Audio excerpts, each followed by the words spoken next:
इधर बावड़िया के बीच में ये जो कार्यक्रम हो रहा है, इस बीच में जितने भी आदिवासी समुदाय जन उपस्थित है आज की तारीख में रह रहे हैं, उनके पूर्वज पुरखों द्वारा ये जमीन बचाई गई तब जाकर के वो आज रह रहे हैं। मैं उन तमाम पूर्वज पुरखों को नमन करता हूँ, जोहार करता हूँ।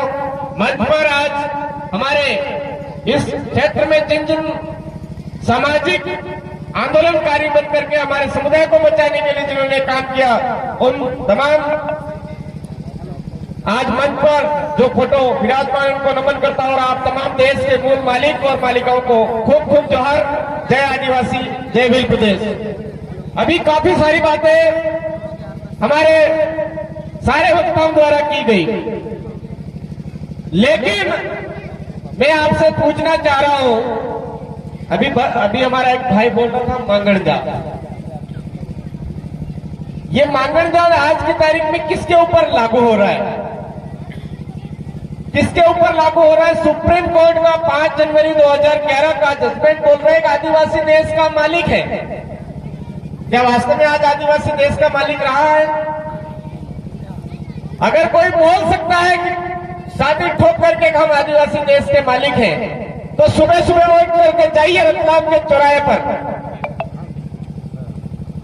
देश के मालिक है या मांगण जात बना दी गई है?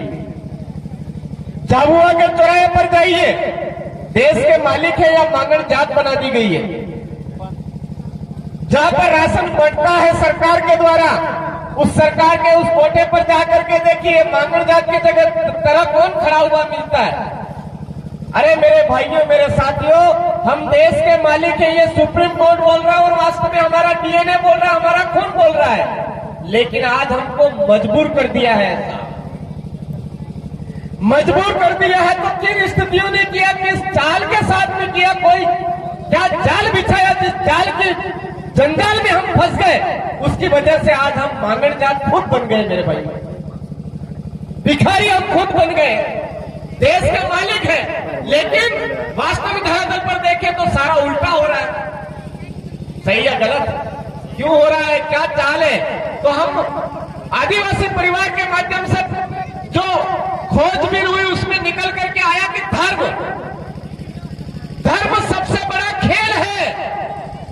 हमारे लोग स्वीकार करने को तैयार नहीं है। नहीं स्वीकार करो तो ऐसे ही कोठे पर मांगण जात खुद बनना ही पड़ेगा भाई।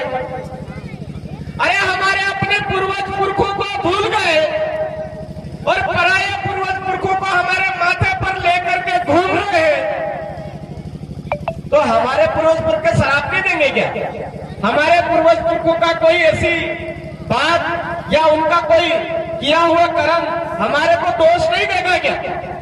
आज देखिए, ये इलाका है हमारे मामा बालेश्वर दयाल जी, जिन्होंने आदिवासियों को बचाने के लिए आदिवासियों की मूल संस्कृति के प्रति जागरूक किया, और उसी इलाके में सबसे ज्यादा ईसाईकरण हुआ। सही है गलत है?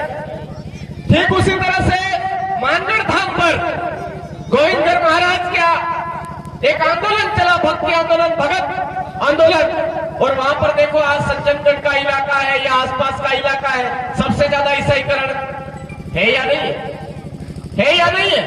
अरे ये खेल है मेरे भाइयों कि जहां पर आदिवासी सबसे ज्यादा जागरूक है उनको कहीं ना कहीं जाल में फंसाओ। हमारे प्रतापगढ़ के अंदर देख लो, प्रतापगढ़ में आरएसएस ने बहुत तबीयत से काम किया, तबीयत से काम करके उनको भी जाल में फंसाया। आज छोटी सारी इलाके के अंदर देख लो तो वहां पर मुस्लिमकरण, आप बात नहीं मानोगे इस बात को लेकर के, लेकिन मुस्लिमकरण हमारे चित्तौड़ आसपास का इलाका, हमारे उदयपुर का आसपास का इलाका, आसाराम बापू भगत उसमें जाल में फंसाया।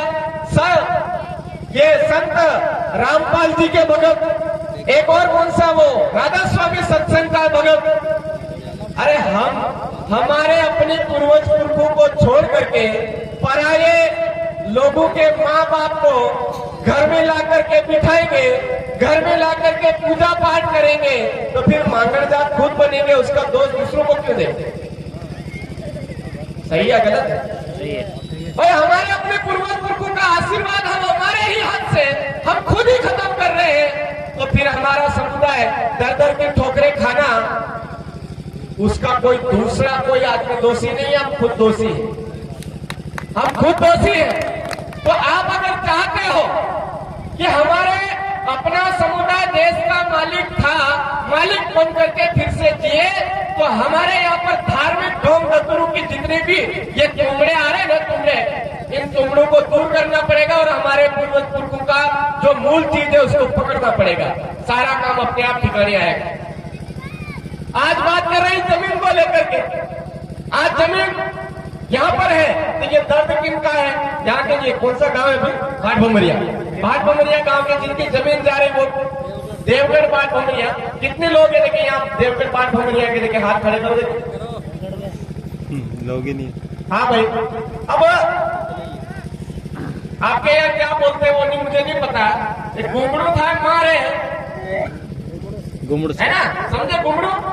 हाँ हाँ, घुंगरू था मारे ने डॉक्टर आगे होया से तुम्हारे तब वो होता लोग।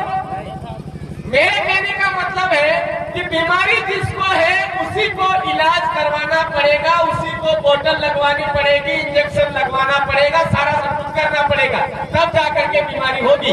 डॉक्टर तो ये कहेगा कि ये वाली दवाई लगानी पड़ेगी, ये वाली दवाई लगानी पड़ेगी, ये वाली दवाई लगानी पड़ेगी, तब जाकर के ठीक होगा। तो ये जो समस्या है, ये जो बीमारी है, ये बीमारी हमारे गांव के लोगों की है। अगर इन लोगों को एक जागत पर आकर के हमारे पूर्वज पुरखों की बात याद रखनी पड़ेगी, न लोकसभा न विधानसभा, सबसे ऊंची ग्राम सभा हमारी काकर में आना है तो पूछ करके आओ। ये नियम हमको लागू करना पड़ेगा और मजबूती से डटना पड़ेगा। लड़ाई में लाडू नहीं पड़े। एक तरफ तो हम जमीन की लड़ाई लड़ने जा रहे हैं और दूसरी तरफ तो जेल जाने की बारी आए तो नहीं हम नहीं जाएंगे, दूसरे जाओ। फिर कहते हैं हमारी पीढ़ियां बच जाए, कैसे बचेगी? लड़ाई में लड्डू नहीं मिलेंगे। हमारे बाप दादाओं ने मरना मंजूर किया लेकिन पराये लोगों का अन्न खाना मंजूर नहीं किया। हमारे लोगों ने मरना मंजूर किया लेकिन पराये लोगों की जो व्यवस्था थी उसको स्वीकार नहीं किया। हमारे लोगों ने मरना मंजूर किया लेकिन पराये लोगों की पूजा पद्धति को स्वीकार नहीं किया। आज हम लोग पराये लोगों की छोटी मोटी चीज के झांसे में आ जाते हैं, उसका दुख भुगतते जा रहे, भुगतते जा रहे, भुगतते जा रहे।